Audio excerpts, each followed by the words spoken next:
Good afternoon. We're convening the joint committees on public safety and military affairs and water, land, culture, and the arts on our 3:01 p.m. agenda here in State Capitol Conference Room 016. We have one measure up, HB 1926, relating to Red Hill, which appropriates funds for studies on remediation of substances released from the Red Hill bulk fuel storage facility and other things. And testifying first is the Department of Land and Natural Resources. Good afternoon. Afternoon, Chair, Vice Chairs. Kayla Richardson, DLNR Policy Coordinator for the Red Hill Water Alliance Initiative. DLNR submitted written testimony in support, and I'm available to answer any questions. Thank you very much. Thank you. Up next is the Office of Hawaiian Affairs.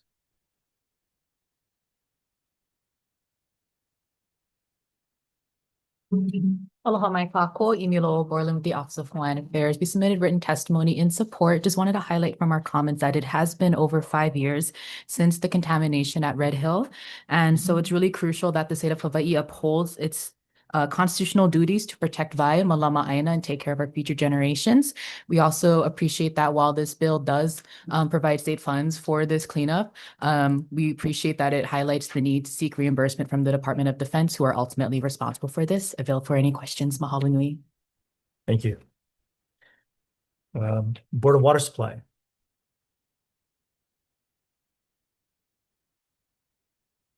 Good afternoon. Good afternoon, Chairs Lee and Fukunaga and Senator Chang.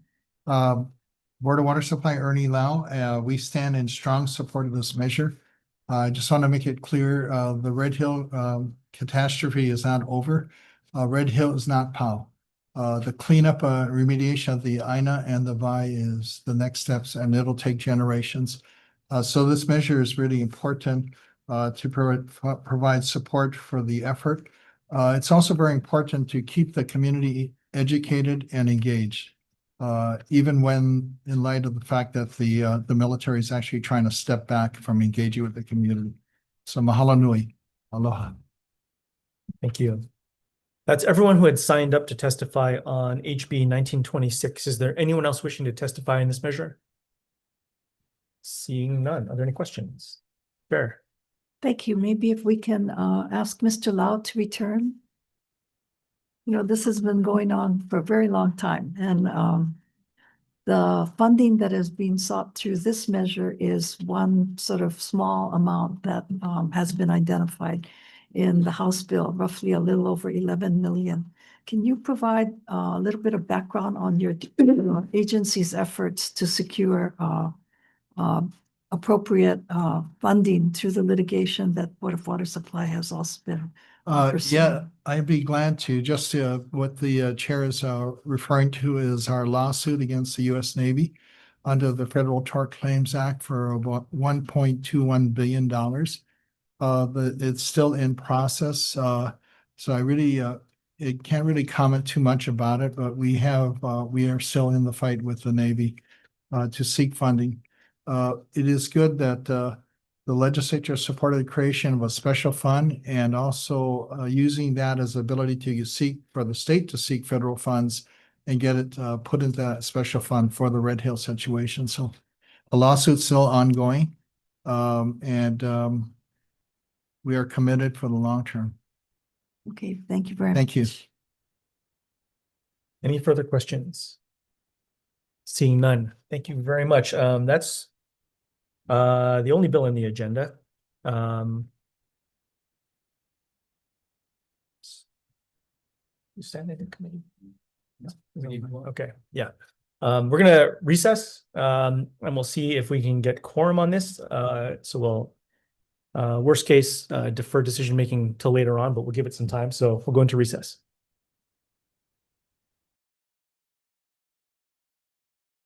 Convening this afternoon's Committee on Public Safety and Military Affairs, we have 3 measures on the agenda.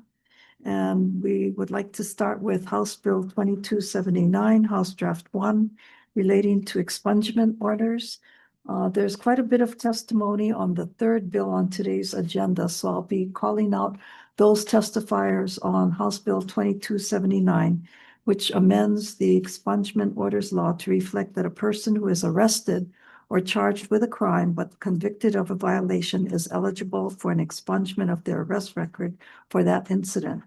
On this measure, we have William Bento testifying for Office of the Public Defender in person.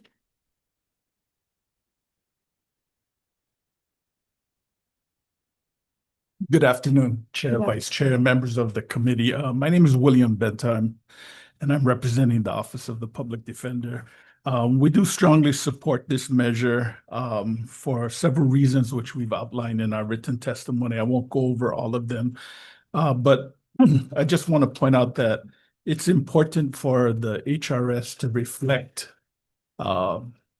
changes in the laws as stated by our Hawaii Supreme Court. But this is important because it gives people the opportunity to expunge their record, have it clear, and gives them the opportunities to move forward in their lives. And we're not talking about serious criminal offenses, but people who've been convicted of a violation, but may have been arrested for something more serious. And through adjudication in front of a judge or a jury, it was determined that their conduct only rose to the level of a violation. As stated in our written testimony, we've had numerous expungement, I don't know what you want to call them, parties, get-togethers, where we've helped people to expunge their record in the community. And this has helped them to be able to move forward. And we look forward to holding more of those after this measure is passed. Thank you. Thank you. Next, we have Community Alliance on Prisons, Kat Brady testifying in person.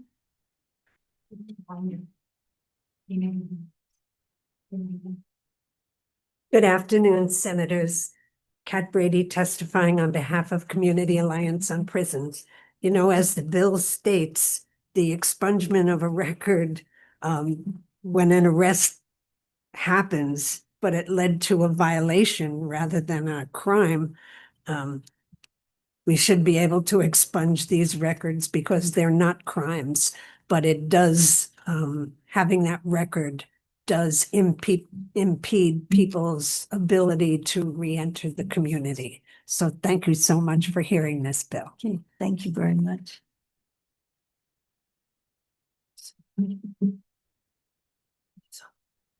Okay, thank you. Next we have, let's see, ACLU, Josh Frost testifying in person.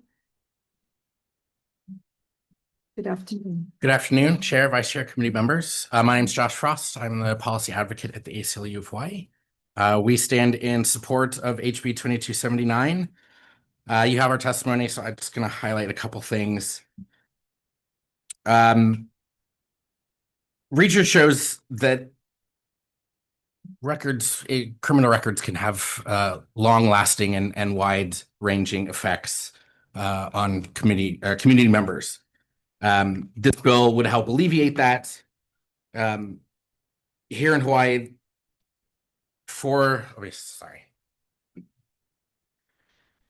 nearly 9 in 10 employers, 4 out of 5 landlords, and 3 out of 5 colleges now run background checks. No matter how minor or how old the record might be, it can have a detrimental impact on the ability to receive housing, employment, education, or other benefits. Approximately 432,000 people in Hawaii have at least one eligible record for expungement. Mr. Frost, if Yeah. you can summarize. Oh, we yes. Greatly appreciate. Yeah, no, absolutely. Testimony on So we this stand in measure. support It's of in the- support. Yes, no, I appreciate. The only thing that I will add is we would like to see the bill amended to have the expungement be state initiated. It would make it smoother and easier for the people who would be directly impacted by this legislation. So thank you. Okay, thank you very much. All other testimonies that were submitted were in support. We have one additional testimony from Carrie Ann Shirota on Zoom. Is she available? Oh, she's here in person. Welcome. Aloha, Senators. Carrie Ann Shirota, attorney, testifying in strong support of this measure.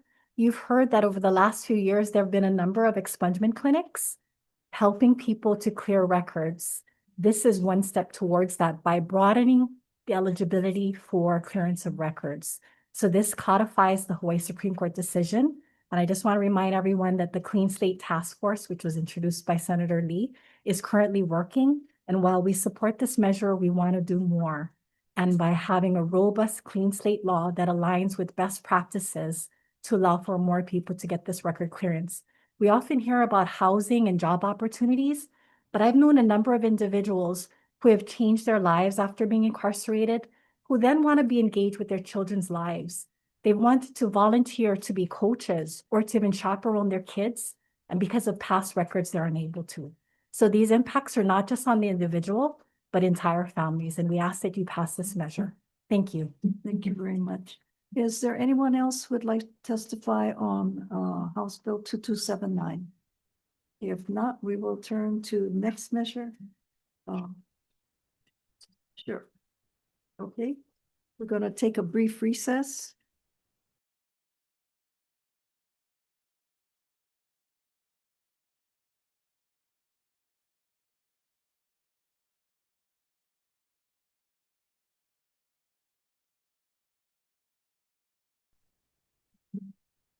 Okay, reconvening the joint committees on public safety, military affairs, and water, land, and culture and the arts on our 3:01 p.m. agenda for decision-making on HB 1926 relating to Red Hill. Chairs having conferred, the recommendation would be to pass this measure forward with amendments, changing the effective date to 11/20/2121. So it can go on to the next set of committees. So any questions, any comments? Seeing none, Vice Chair, for the vote. For the Committee on Water, Land, Culture, and the Arts, Chair's recommendation on HB 1926, House Draft 1, to pass with amendments. Chair Lee. Aye. Vice Chair goes aye. Senator Chang. Aye. Senator Lamusal is excused. Senator DeCourt excused. Measure is adopted, Mr. Chair. Thank you. Okay, for the PSM committee, same recommendation. Chair votes aye. Senator Lee for the vote. Voting on HB 1926, recommendation is to pass with amendments. Chair and Vice Chair vote aye. Senator Hashimoto excused. Senator Inouye Aye. and Senator DeCourt excused. Chair, the recommendation is adopted. And Thank with you. that, we are adjourned for our 3:01 p.m. agenda.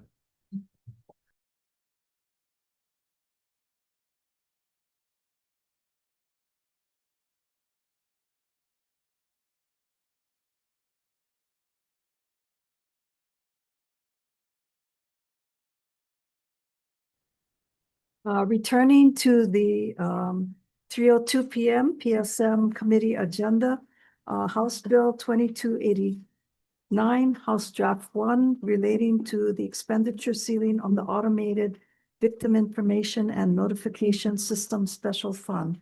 On this measure, I believe we also have primarily supportive testimony, and we do want to kind of recognize those who are here in person. So first we have for State Commission on the Status of Women, Lasmin Chain.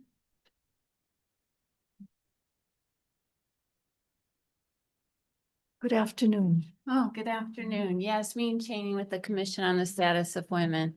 I stand on my written testimony in support of this measure and thank the committee for its consideration and support. Thank you very much. Thank you. Next, we have Department of Corrections and Rehabilitation, Director Johnson or his designee.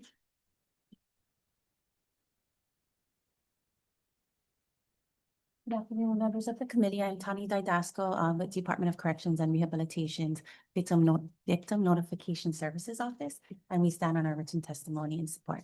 Thank you very much.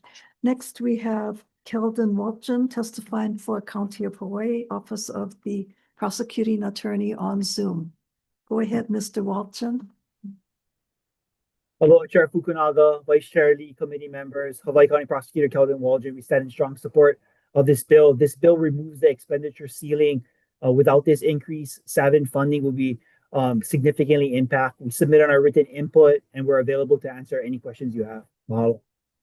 Thank you very much. Is there anyone else who would like to testify?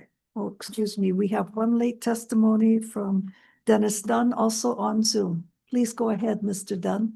Aloha, Chair Fukunaga, Vice Chair Lee. I'm testifying in support of this measure. Well, the limit that was original cap that was put on the seven fund was made sense at the time. At this point in time, I think it's clear that it doesn't make any sense and it's limiting the ability to extend Savin out to more and more victims. Victims depend on this, so please support this measure. Thank you. Thank you very much, Mr. Dunn. Chair would like to note that we may have a time constraint. So Chair is going to recommend that we take action on the first two measures on today's agenda before we lose quorum. And we will take testimony on House Bill 2413, House Draft 1, relating to pretrial reform, since we have received a great deal of additional late testimony today, and we will hold decision-making on that measure at a later hearing. So for the first bill on today's agenda, House Bill 2279 relating to expungent orders, Chair is going to recommend that we make a technical change to modify the effective date to July 1, 2050 to enable us to move this measure forward and continue the discussion. Is there any discussion on this measure?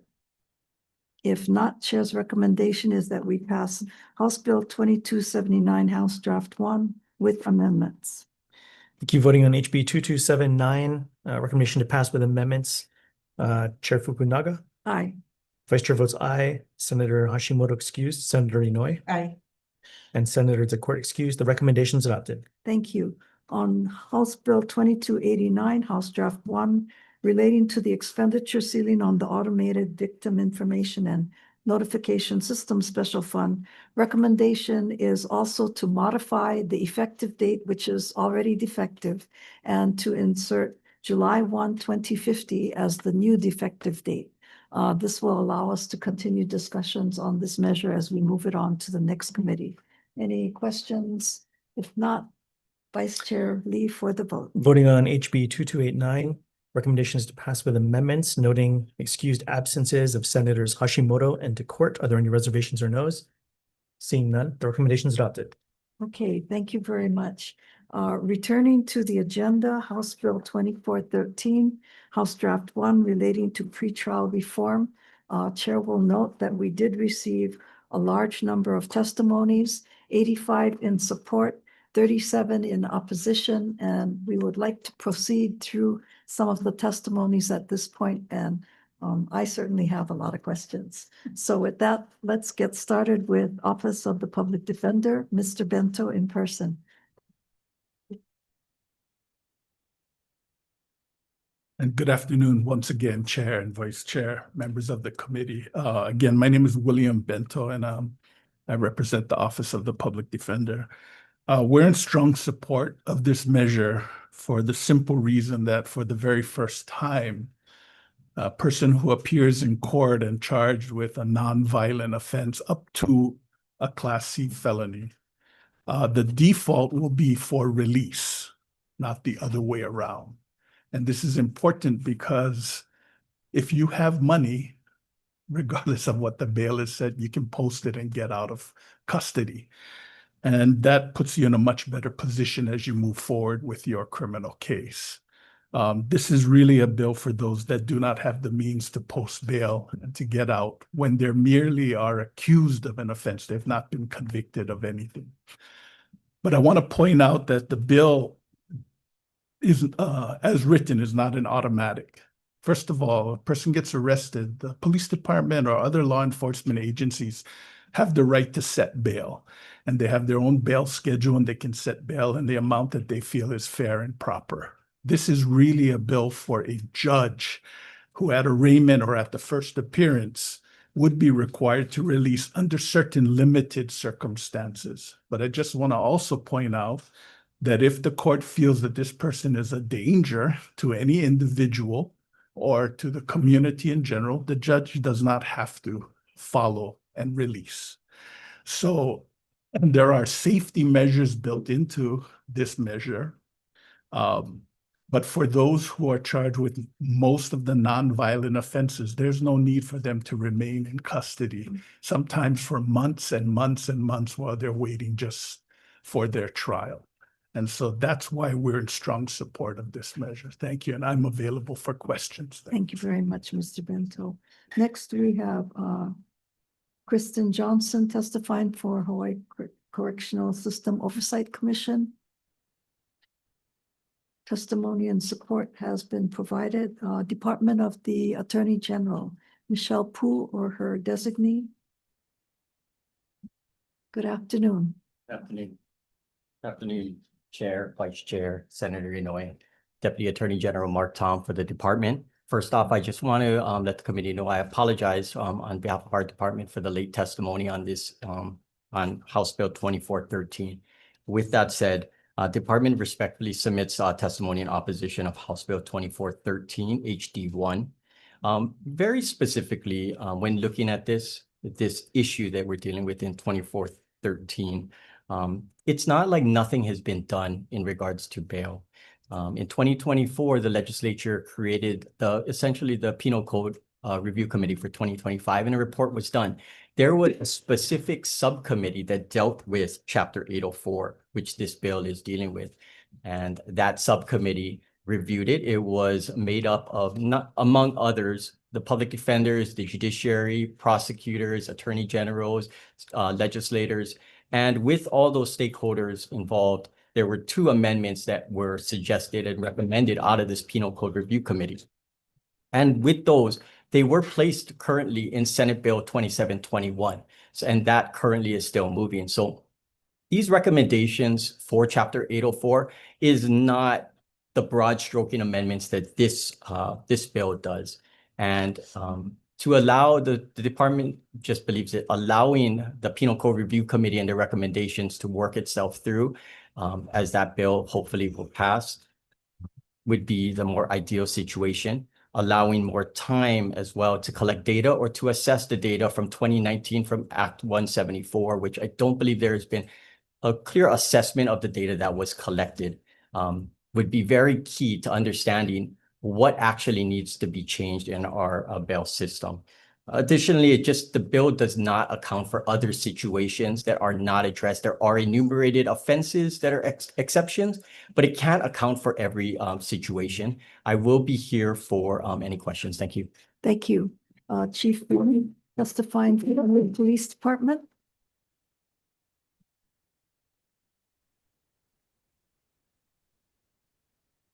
Hi, aloha, Chair, Vice Chair, Committee Member. Aloha, and thank you for the opportunity to provide testimony. You know, I believe we submitted testimony and Correct. we'll stand in opposition. Of course, I am here to answer any questions that you may have. Okay, thank you very much. Thank you very much. Chief. Let's see, next we have for the County of Hawaii Office of the Prosecuting Attorney on Zoom, Mr. Walchen. Hello, Chair Fukunaga, Vice Chair Lee, and committee members. Hawaii County Prosecutor Keldon Waldron. We stand in strong opposition of this bill. We share in the concerns noted by Deputy Attorney General Tom. This legislation is based upon a big misunderstanding that we have a lot of people in custody on low-level criminal offenses, simple drug possession crimes, and traffic offenses that are overcrowding our jails. That's not what the data shows, especially on Hawaii Island. At the Hawaii Community Correctional Center, or HCCC, which is the state's most overcrowded correctional facility, over 90% of those in custody are being held on felony offenses, whether it be pretrial, sentence felon, felony probation, or felony parole violators. Now, I want to also address another misconception, and that's that this legislation is not necessary because the court already has the discretion and the authority to grant a defendant release, and quite often does so over prosecutors' objections. But the court has that discretion to make an informed decision, looking at each defendant case by case. What this legislation does is it takes away the court's discretion to detain pretrial defendants. Instead, it creates a presumption of release standard for traffic and nonviolent petty misdemeanor, and Class C felony offenses. This is far too overbroad, and it may include property offenses like unauthorized entry into a motor vehicle, burglary, criminal property damage, theft, ID theft, firearm possession, escape, electronic enticement of a child, possession of child pornography, and others. This isn't smart. This is dangerous. This type of legislation isn't helpful for offenders who have drug addictions, mental health concerns, who are jobless, homeless, and lack a basic support system. They need services. But if you simply release them back into community without helping them address those issues, they're just going to reoffend. They're going to victimize another person, and they're going to be right back in custody again, not just wasting our limited resources, but endangering community members. Thank you very much. We also have on the screen, Mr. Evangelista testifying for Hawaii Police Department. Please proceed. Aloha. Thank you, Chair, Vice Chair, committee members. My name is Jeremy Evangelista. I'm testifying on behalf of the Hawaii County Police Department, and we oppose HB 2413. We've also submitted written testimony for today's hearing. While we appreciate the amendments made in committee, the bill still presents significant public safety concerns for us. Our officers often arrest individuals for certain misdemeanors and petty misdemeanors, not to punish them, but to de-escalate volatile situations and restore order. Removing someone from an escalating incident is often the safest way to prevent further harm. This bill limits judicial discretion, even though every situation is different, and many cases involve repeat disturbances, intoxication, mental health factors, or credible threats that fall outside of the listed exceptions. And victim notification is important, but notification alone does not provide protection that meaningful release conditions or bail can offer. Nonviolent does not necessarily mean low risk. And for these reasons, the Hawaii Police Department respectfully asks the committee to defer this bill. Mahalo. Thank you very much. Next, we have Christine Denton representing Honolulu Prosecutor's Office. Good afternoon. Good afternoon. First, I would like to say hello, Chair Fukunaga, Vice Chair Lee, and members of the committee, and also apologize for my late testimony. Christine Denton testifying on behalf of the Prosecutor's Office for Honolulu. We are respectfully testifying in opposition to this bill. This bill requires release on recognizance for a wide range of offenses without expressly requiring the court to review the defendant's criminal history, which is often one of the most important factors in determining whether the defendant poses a risk of failing to appear in court or committing new offenses while the case is pending. Equally important, prosecutors should be permitted to present relevant evidence to the court regarding the defendant's history of failure to appear, prior violations of court orders, and any risk the defendant may pose to the community and victims, so that judges can make fully informed pretrial decisions. Courts should have information, more of it, not less of it, when making decisions that directly affect public safety. With thousands of criminal cases filed in district courts statewide each year, it is critical that our judges retain this discretion and receive the information necessary to evaluate criminal history, prior failures to appear, and risk to community when making pretrial decisions. Thank you for allowing us to testify. Thank you very much. Next, we have Community Alliance on Prisons, Cap Brady, in person.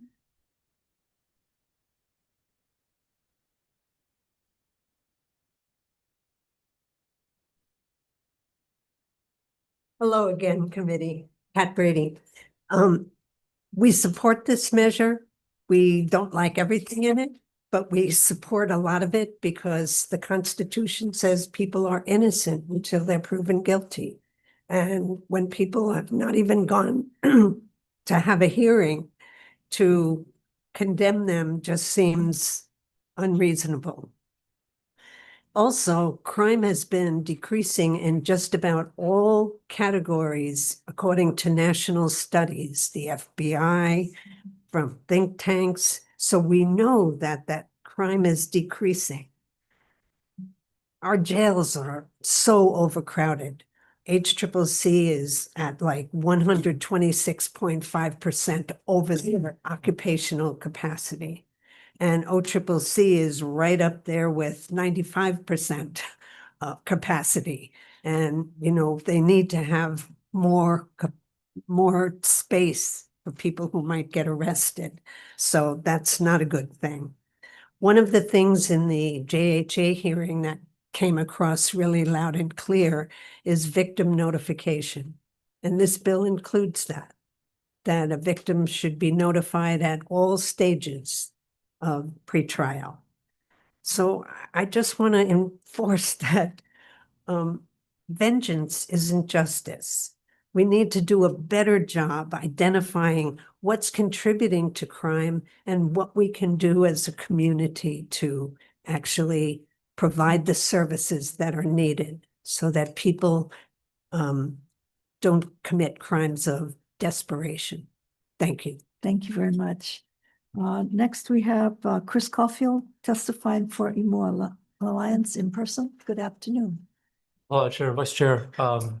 I'm Chris Caulfield. I'm speaking to you today as the president of Remua Alliance. We're in support of this bill. We must stop criminalizing poverty. So our organization works with survivors of sexual exploitation and gender violence across Hawaii. And many of the people that we've worked with have experienced pretrial incarceration, not because they posed a danger to the public safety, but simply because they couldn't afford bail, almost always for circumstances that have been related to their own exploitation. National data shows that we incarcerate people pretrial at more than double the national average. And as you've already heard on other bills today, when we engage in those kind of practices, we are having negative adverse impacts on people's ability to obtain financial security. People can lose their jobs. They lose access to housing. And those are the exact same social determinants that are important when somebody is trying to seek restoration from exploitation. So many of our survivors have pled guilty to simply avoid jail, even when they have a valid defense, like being coerced into exploitation, just to avoid incarceration. We believe this bill moves Hawaii toward a smarter, more equitable system, one that bases pretrial decisions on risk and public safety. And just on behalf of our survivors, I just want to say that justice should never depend on the size of someone's bank account. Freedom should always depend on risk, not wealth. Thank you so much. Thank you very much. She's here. Oh, okay. I skipped over, let's see, Melissa Pavlicek for Shopo. Did you also want to submit comments to this afternoon? Well, good afternoon, Chair Fukunaga, Vice Chair Lee. My name is Don Famuin, and I'm the president of Shopo. We stand here before you in opposition of this current bill. And I've been hearing a few testimonies about, for those that are in support, we talk about nonviolent being labeled as burglaries, unauthorized entry into motor vehicles, drug dealers, and many of them in my 26 years of being a cop, most of them have one thing in common. They carry weapons. And that has a potential of making something not labeled nonviolent to be very violent. And that's a safety issue for our officers as well as the members of the community. Some stats I'd like to share with you folks is burglary second. These are commercial burglaries from 2024 to current. There's about 1,600 cases. And out of that, we were able to arrest about 110 of these offenders. Keeping them incarcerated is good because we don't need these people back out and out there and violating personal lives for our community. I've also heard testimonies about not being able to afford it. Simply don't do the crime. It's cheaper that way. You keep that way. We're very in opposition in this. We just want to submit this testimony and let you know on how and that we oppose this bill. Thank you so very much. Thank you very much. Next, we have Hawaii Community Safety Coalition, Liam Chin, testifying online. Please proceed. Not present on Zoom, Chair. Okay, next we have Nikos Leverance testifying for Drug Policy Forum of Hawaii on Zoom. Aloha, Chair, Vice Chair, and members. Nikos Leverance with Drug Policy Forum of Hawaii and also Hawaii Health and Harm Reduction Center. This bill is necessary to forestall excessive use of pretrial incarceration for non-serious, non-violent offenses. It's imperative to reduce the use of pretrial detention to ensure that our current jail facilities are not overcrowded and to help ensure that public health and public safety are pursued in a more measured and equanimous fashion. As noted by the Prison Policy Institute in its testimony before HSOC last year, the median length of a pretrial stay in OCCC was 52 days for those arrested for felonies, including nonviolent, non-serious offenses like possession of drugs for personal use, and 11 days for misdemeanors. In stark contrast, The national median for pretrial detention is 6 days. This state's overuse of incarceration also extends to a probation system that maintains the longest average term in the nation. While probation contributes significantly to this jail overcrowding. While those administering this state's criminal legal system often publicly deny that current policies and practices do not criminalize poverty or behavioral health conditions, the reality is that homeless persons in Hawaii are subject to overcriminalization when compared to other cities, even in the former Confederate states of Georgia and Houston. 38% of those in Hawaii jails are homeless, compared with 4% in Houston, Texas, and 13% in Atlanta, Georgia. So, policymakers and even those involved in the criminal legal system directly should really, step back and think, why is it that people in Hawaii are treated less fairly and less equitably than people in former Confederate states? Mahalo for the opportunity to provide testimony. Thank you very much. Next we have for ACLU, Mandy Fernandez. Not quite Menendez. No, you get me instead. Sorry. Thank you again, Chair. A lot of the things that that's in our testimony have already been said, so I just wanted to highlight a couple of things. We are in strong support of this bill. Nearly half of Hawaii's jail population is pretrial. Here on Oahu, roughly 74% of the people at OCCC are pretrial. Now, don't do the crime if you can't pay for it, if you don't do the time. But if two people get charged with the same crime, one has money, one doesn't. Now you have the person who can't afford bail staying in for upwards of 2 months, as you just heard, as opposed to the person who can afford bail gets out, right? So it's not, so for us, it's less a question of whether there's genuine risk to the community, and there are countless studies that says pretrial reforms do not increase crime in the community. So it does keep our community safe, and it keeps people out of jail who don't necessarily need to be there. Hawaii is spending $307 a day for every single person that's incarcerated, and we believe the vast majority of the people who are held pretrial don't necessarily need to be held pretrial. Also, being held pretrial doesn't necessarily mean that that person's going to show up in court, or that they will not be rearrested or commit new crimes. So, by and large, bail reform, as this bill does, is good for the community. It's good for Hawaii, and it actually will save the state money. Thank you very much. Next, we have, let's see, Sex Abuse Treatment Center, Lynn Costales Matsuoka in person. Okay, if not, John Dutzman, individual, also in person. Please come forward. Good afternoon, Chair, Vice Chair. My name is John Dutzman, Waikiki resident and crime victim. I don't know if you have any other crime victims here today. Been a victim of vicious harassments by chronic criminals that the system continually turns loose on the streets here. And because of that, I've done a 5-year study of every arrest in Waikiki to see what's going on. First, the facts.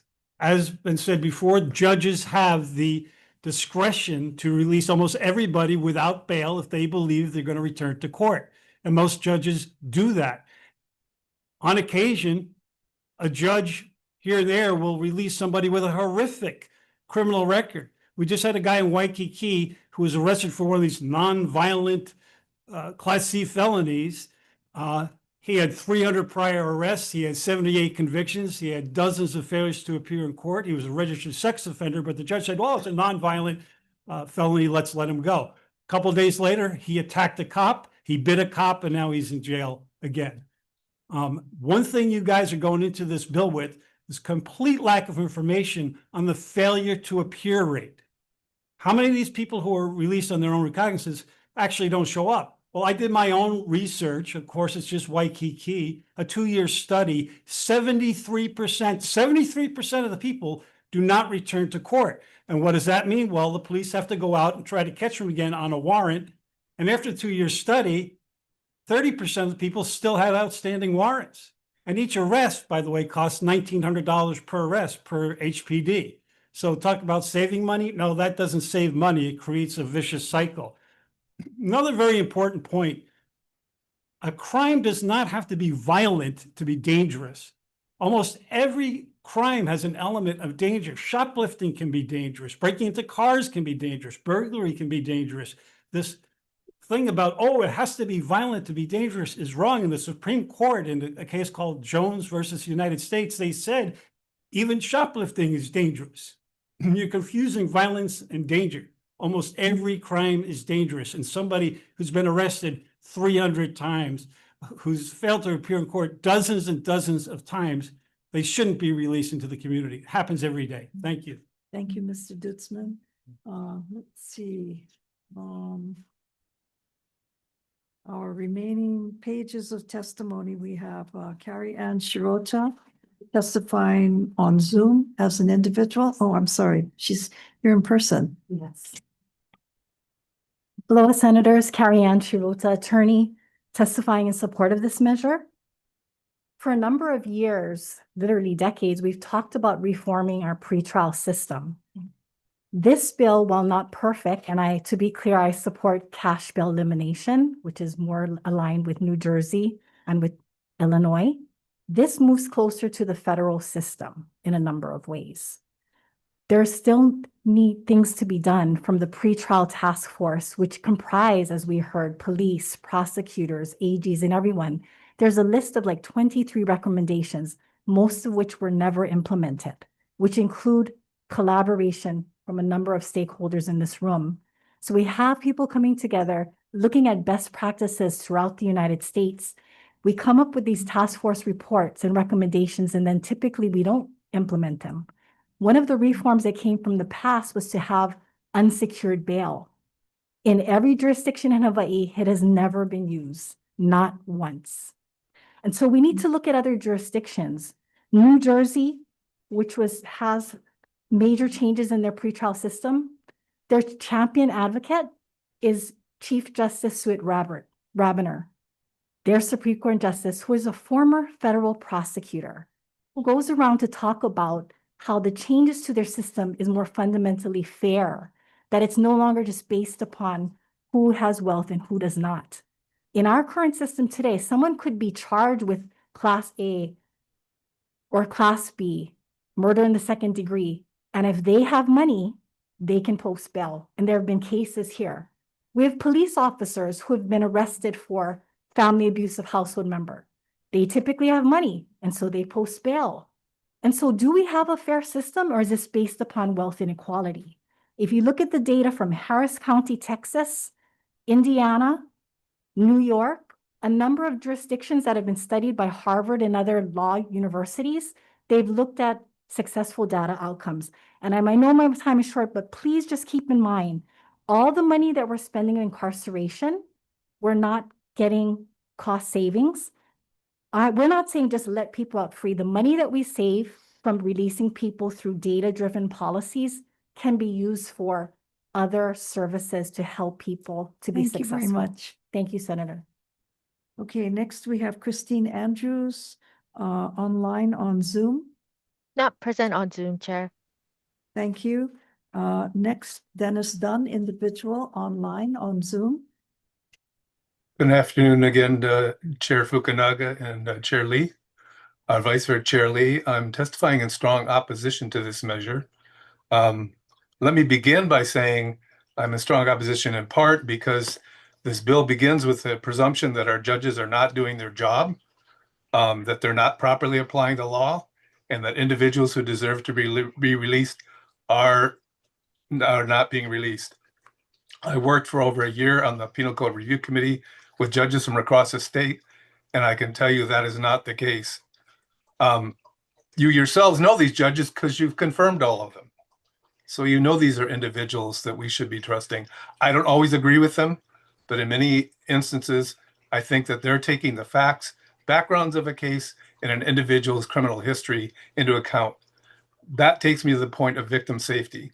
Many of the offenses that are in here, although we're talking about eliminating some of them from consideration, there are other offenses under which the underlying conduct is a danger to a victim or danger to the public at large.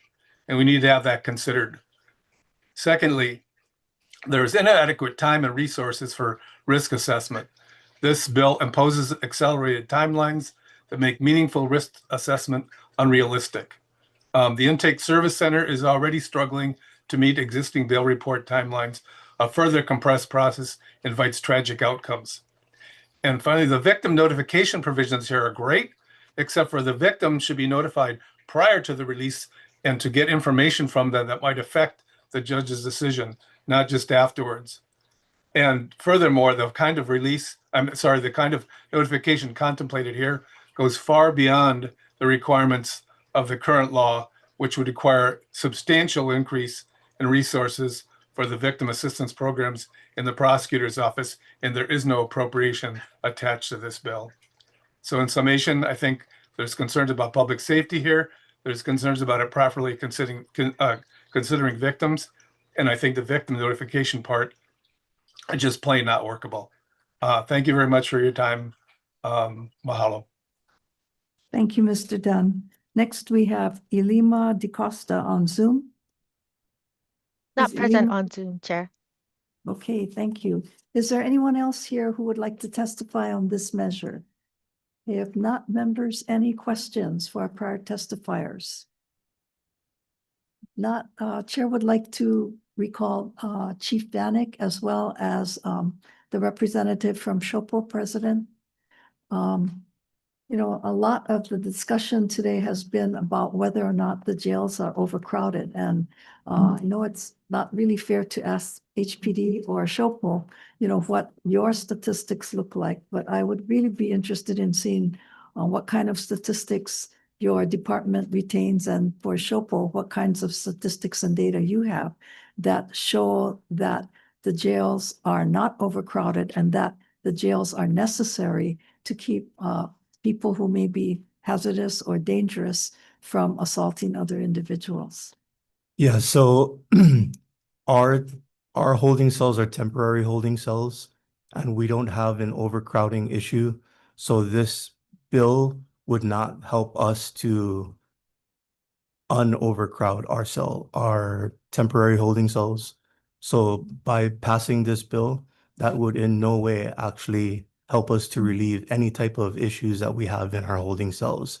And also, I don't think that changing bail reform is the answer. If there's an issues with overcrowding, you shouldn't compromise the safety of the public by passing a bill like this. You should actually address the overcrowding itself and not compromise public safety. That should be the response, not looking at changing bail reform. Okay, thank you. Yeah, Chair Fukunaga, I don't have any stats at the moment, but we can provide some for you at a later date. But to echo the chief's sentiments, we totally agree. It's more about a public safety and really focusing more on the overcrowdedness in our jail cells as opposed to these non-violent issues. Okay, thank you very much. That brings us to the end of our testimony this afternoon. One follow-up. Oh, sure.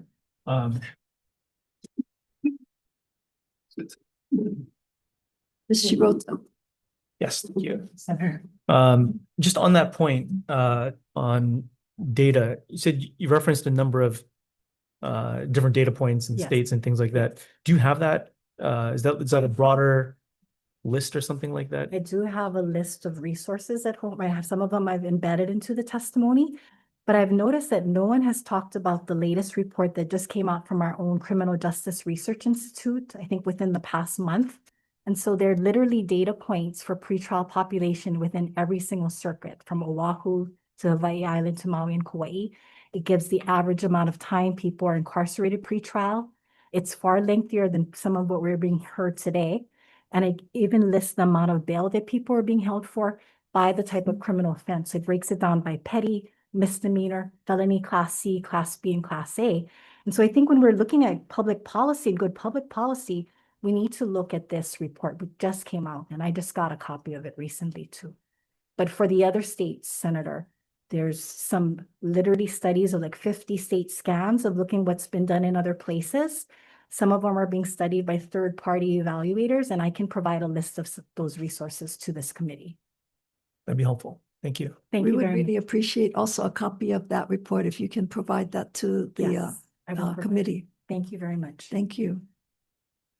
Okay, this brings us to the end of our agenda today. Members, Chair would like to call a brief recess and consult on this last measure.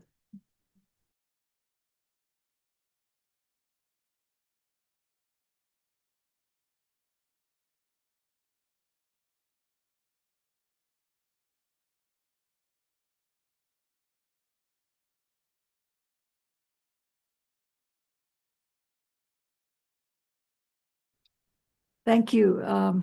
We have conferred with the members and Chair is going to recommend that we defer decision-making today to receive additional information as mentioned during the hearing. And we will have decision-making on this measure on Friday in this conference room during our 3 o'clock scheduled committee meeting. Any questions? If not, we are adjourned. Thank you.